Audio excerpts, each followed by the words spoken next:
نحمده ونصلي على رسوله الكريم اما بعد فاعوذ بالله من الشیطان الرجیم بسم اللہ الرحمن الرحیم لقد كان لكم في رسول الله اسوة حسنة صدق اللہ العظیم۔ معزز ناظرین، حضور پاک صلی اللہ علیہ وسلم کی ہر سنت اور ہر احکام جو حضور پاک صلی اللہ علیہ وسلم نے بتایا ہے، جو اللہ تعالیٰ کی طرف سے فرض کیا گیا، اس میں ہزاروں لاکھوں کروڑوں فائدے ہیں۔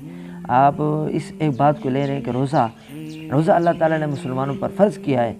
ایک روزے کے کیا فائدے ہیں اس میں دیکھتے ہیں کہ ایک سائنسدان کی ویڈیو آج کل وائرل ہے کہ ایک سائنسدان نے کینسر کی دوا ڈھونڈ نکالی، اس کو انعام دیا جا رہا تھا۔ جب اسے پوچھا گیا کہ آپ نے کیا دوا کھوجی ہے، کیا تدبیر کھوجی ہے، تو اس نے کہا کہ میں نے ایک تدبیر کھوجی ہے، ایک احتیاط کھوجی ہے، ایک دوائی کھوجی ہے۔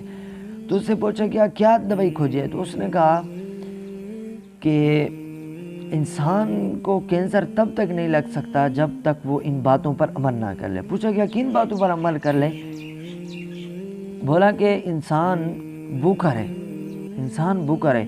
پھر پوچھنے والوں نے پوچھا کہ سال میں کتنے دن بھوکا رہے، تو اس سائنسدان نے کہا کہ سال میں 20 سے 25 دن بھوکا رہے۔ قربان جو آقا صلی اللہ علیہ وسلم کے ہر سنت پر، اللہ تعالیٰ کے بتائے ہوئے احکام پر، اس نے کہا 20 سے 25 دن۔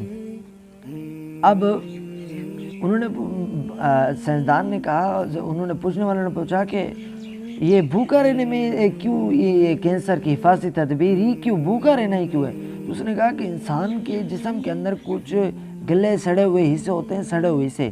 جب بندہ بھوکا رہتا ہے تو انسان کے جسم ان سڑوں ہوئے حصوں کو کھانا شروع ہو جاتا ہے اور وہ حصے ختم ہونے شروع ہو جاتے ہیں اور انسان ایک طرح سے توانا اور تندرست ہو جاتا ہے۔